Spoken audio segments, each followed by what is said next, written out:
Seigneur, nous voici devant toi pour recevoir ce que tu veux nous donner aujourd'hui. Permets que dans ces témoignages lus dans la Bible, nous puissions chacun découvrir quelque chose qui vient de toi. Tu nous as dit que tu nous donnerais ton esprit, c'est notre espérance, afin qu'à l'occasion de ce culte, nous recevions une nourriture pour notre foi, une lumière pour notre espérance et un amour vrai qui anime notre cœur, nos paroles et nos actes. Amen. Le soir de ce même jour, c'est-à-dire le soir du jour de Pâques, qui était le premier de la semaine, alors que par crainte des Judéens, les portes de la maison où se trouvaient les disciples étaient verrouillées, Jésus vint, et il se tint au milieu d'eux, et il leur dit : « La paix soit avec vous. » Tout en parlant, il leur montra ses mains et son côté. En voyant le Seigneur, les disciples furent tout à la joie. Alors, à nouveau, Jésus leur dit : « La paix soit avec vous. Comme le Père m'a envoyé, à mon tour je vous envoie. » Et ayant ainsi parlé, il souffla sur eux, et il leur dit : « Recevez l'Esprit Saint. Ceux à qui vous remettrez les péchés, ils leur seront remis. Ceux à qui vous les retiendrez, ils leur seront retenus. » Cependant, Thomas, l'un des 12, celui qu'on appelle Didyme, n'était pas avec eux lorsque Jésus vint. Les autres disciples lui dirent donc : « Nous avons vu le Seigneur. » Mais il leur répondit : « Si je ne vois pas dans ses mains la marque des clous, si je n'enfonce pas mon doigt à la place des clous, et si je n'enfonce pas ma main dans son côté, je ne croirai jamais. » Or, 8 jours plus tard, les disciples étaient à nouveau réunis dans la maison, et Thomas était avec eux. Jésus vint, toutes portes verrouillées, et il se tint au milieu d'eux et leur dit : « La paix soit avec vous. » Ensuite il dit à Thomas : « Avance ton doigt ici et regarde mes mains. Avance ta main et enfonce-la dans mon côté. Cesse d'être incrédule et deviens un homme de foi. » Thomas lui répondit : « Mon Seigneur et mon Dieu. » Jésus lui dit : « Parce que tu m'as vu, tu as cru. Bienheureux ceux qui, sans avoir vu, ont cru. » Jésus a opéré sous les yeux de ses disciples bien d'autres signes qui ne sont pas écrits dans ce livre. Ceux-ci ont été écrits pour que vous croyiez que Jésus est le Christ, le Fils de Dieu, et pour que, en croyant, vous ayez la vie en son nom.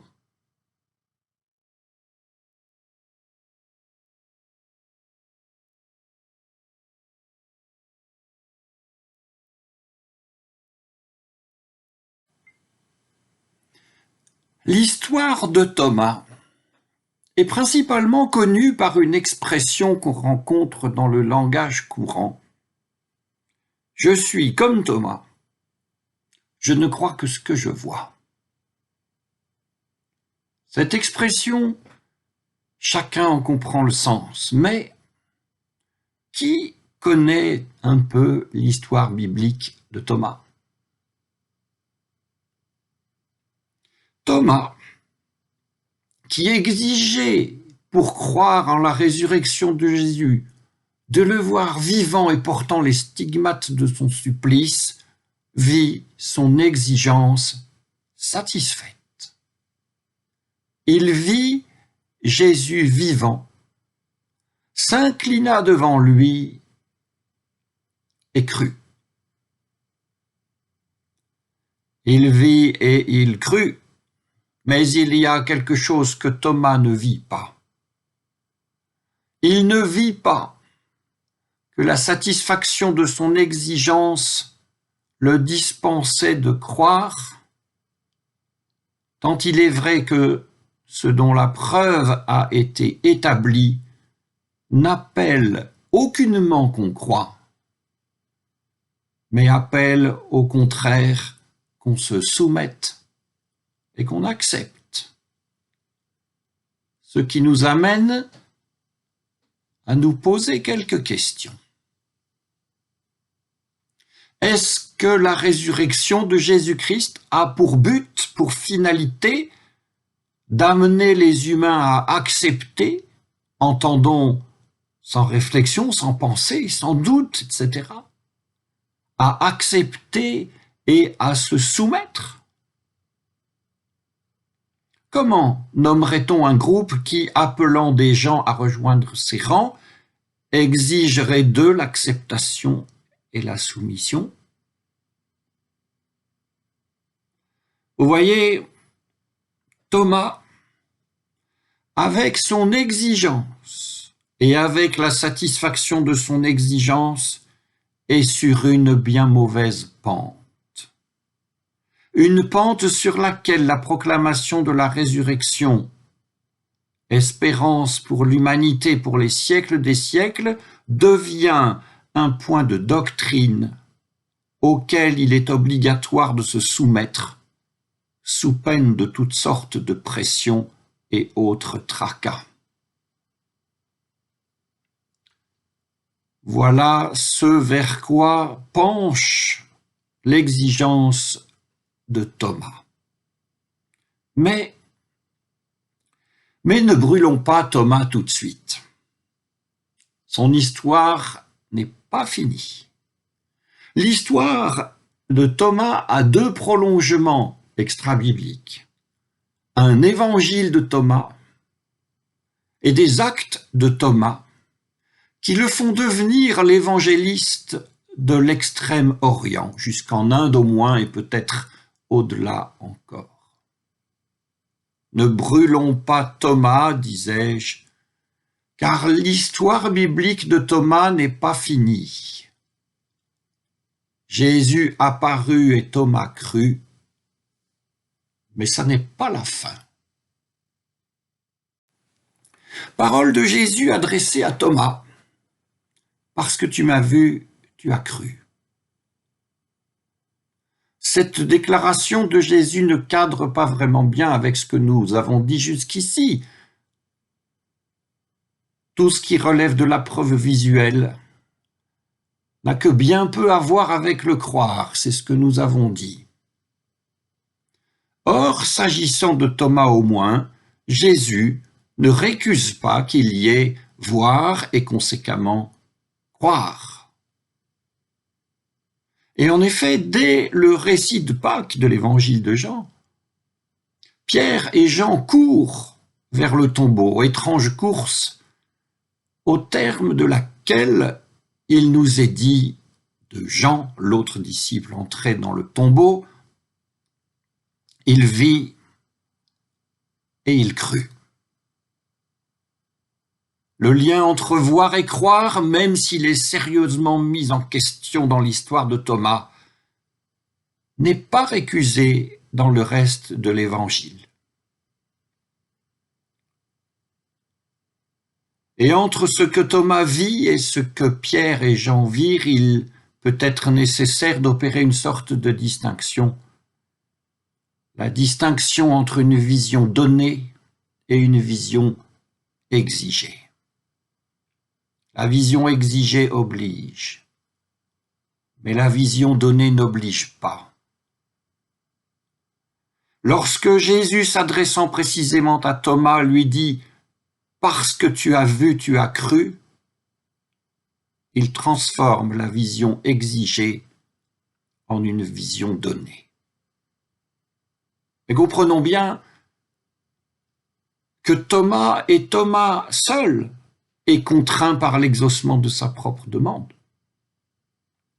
C'est donc que dans l'évangile de Jean, ce qui est vu, en général, ne prouve rien. Et même avoir vu le ressuscité ne prouve rien. Par contre, ce qui est vu peut être à l'origine du croire, à l'origine et au fondement de cette vie particulière, de cette particulière manière de vivre et d'être en relation avec ses semblables et avec Dieu qui s'appelle croire.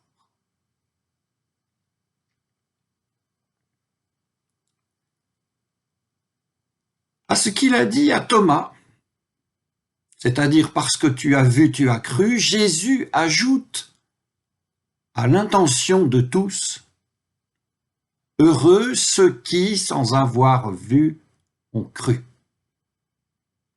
Ultime parole de Jésus dans le chapitre 20 de l'évangile de Jean. Qu'est-ce que cela veut dire?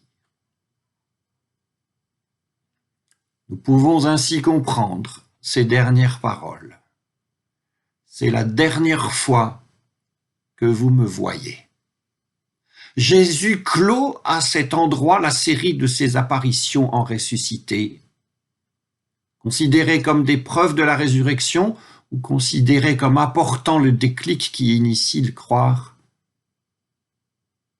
Les apparitions ne se produiront plus. Elles ne seront plus l'objet d'une exigence pour personne, parce qu'il n'y en aura plus. Et quiconque osera se réclamer d'une apparition nouvelle sera regardé avec méfiance par l'évangile de Jean et par sa communauté de lecteurs. Pourquoi cette clôture ? Il faut imaginer ce que fut la fin du 1er siècle après Jésus-Christ.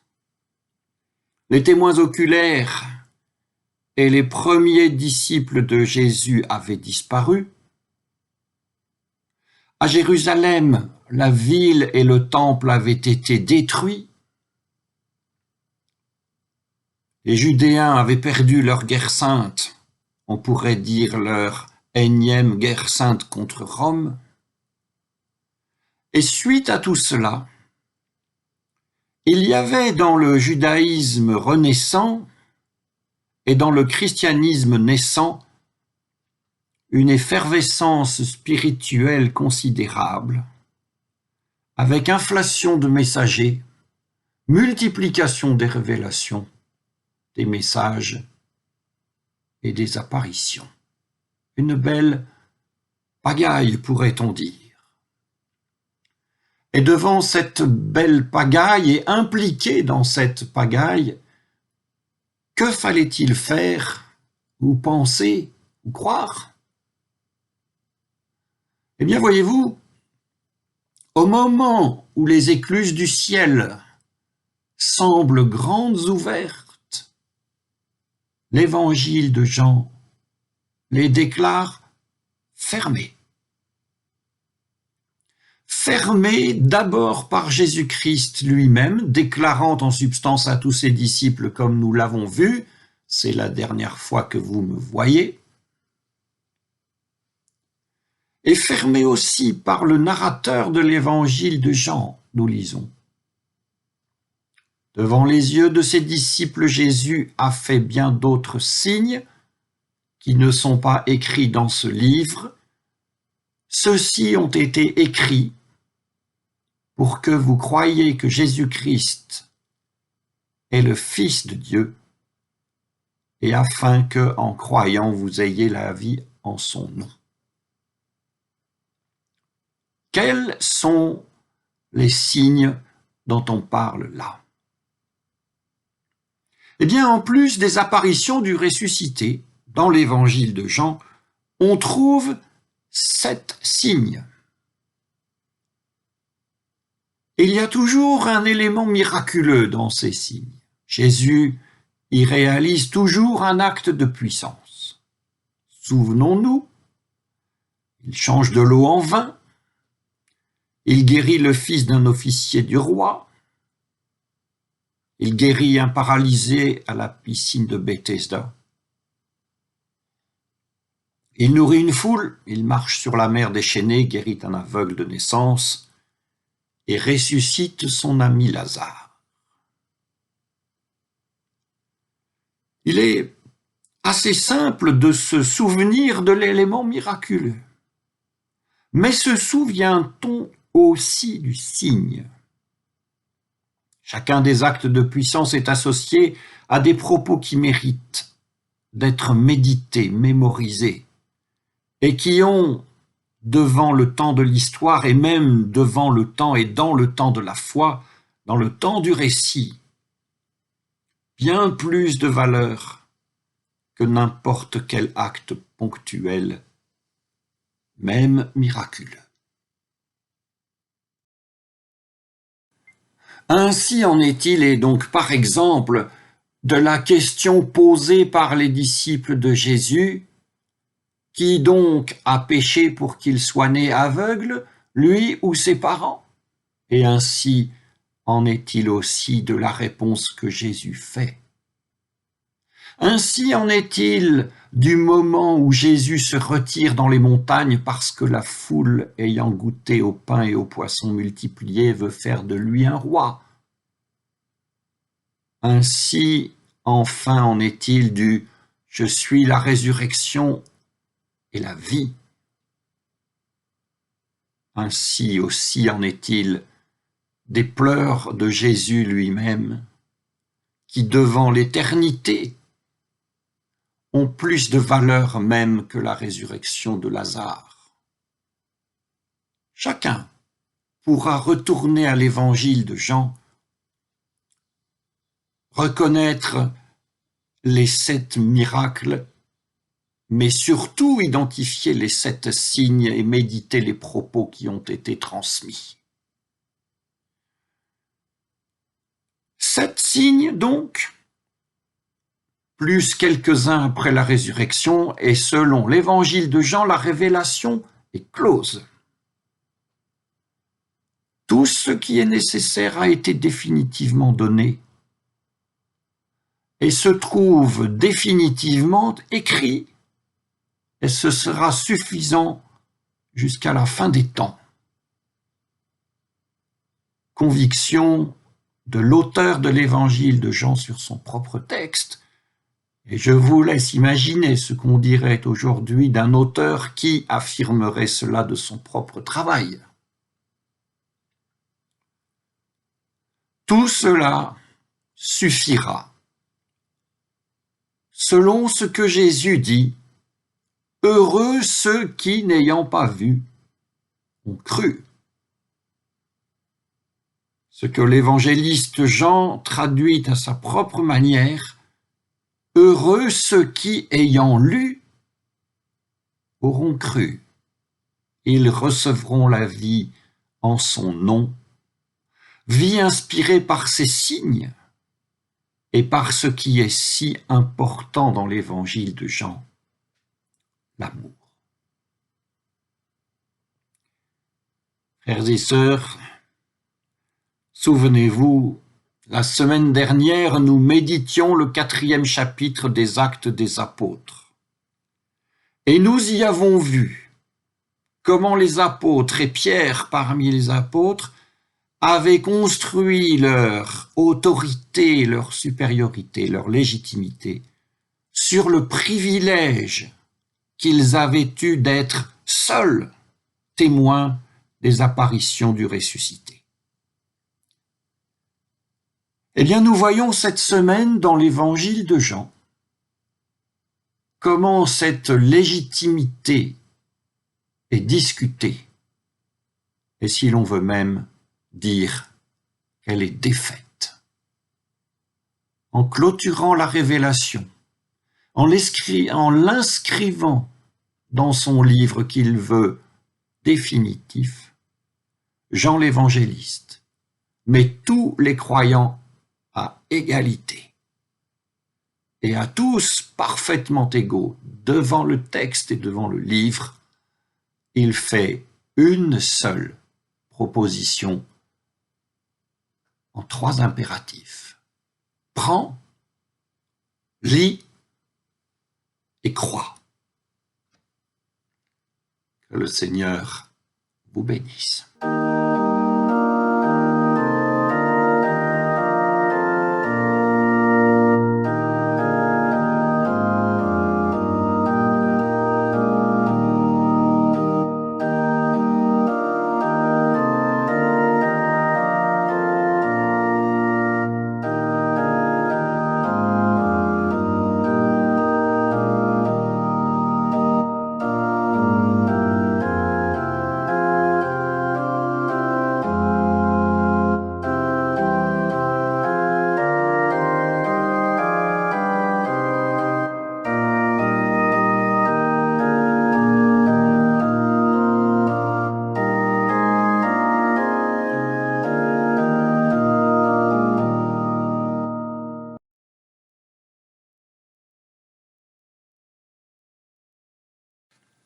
Seigneur Jésus, je ne t'ai jamais vu, mais j'ai vu des femmes qui tenaient des mourants dans leurs bras. Je ne t'ai jamais vu, mais j'ai vu des gens se mettre en danger pour soigner leurs semblables. J'ai vu d'autres gens donner bien de leur temps pour servir des repas à ceux qui ont faim. Je ne t'ai jamais vu, mais j'ai vu des hommes et des femmes visiter des prisonniers. J'ai vu aussi des mères faire face aux dictateurs et exiger d'eux la vérité sur le sort de leurs enfants disparus. Je ne t'ai jamais vu, Seigneur. Mais j'ai vu des gens rendus meilleurs par la connaissance de ton évangile. Des gens revenir vers les leurs après plusieurs années d'absence. Et d'autres gens choisir la vérité dans des airs de mensonges. Tout cela s'est passé sous mes yeux, Seigneur. J'ai vu de quoi l'homme est capable. Et c'est ainsi que je t'ai vu, toi. Non pas seulement dans le grand abaissement de la croix, mais aussi dans la simple bienveillance dont les humains sont capables. Et pour tout cela, pour tous ces gens, Seigneur, je te rends grâce. Puisse-t-il ne jamais faiblir. Et moi qui ai tant reçu, puissé-je être compté parmi eux. C'est avec toi que je veux vivre, Seigneur, avec toi que je n'ai jamais vu. C'est avec toi que je veux agir. Avec toi que je veux prier ce Dieu qui est notre Dieu, ce Père qui est notre Père. Et avec toi, je dis, notre Père qui es aux cieux, que ton nom soit sanctifié, que ton règne vienne, que ta volonté soit faite sur la terre comme au ciel. Donne-nous aujourd'hui notre pain de ce jour. Pardonne-nous nos offenses, comme nous pardonnons aussi à ceux qui nous ont offensés. Et ne nous laisse pas entrer en tentation, mais délivre-nous du mal. Car c'est à toi qu'appartiennent le règne, la puissance et la gloire, pour les siècles des siècles.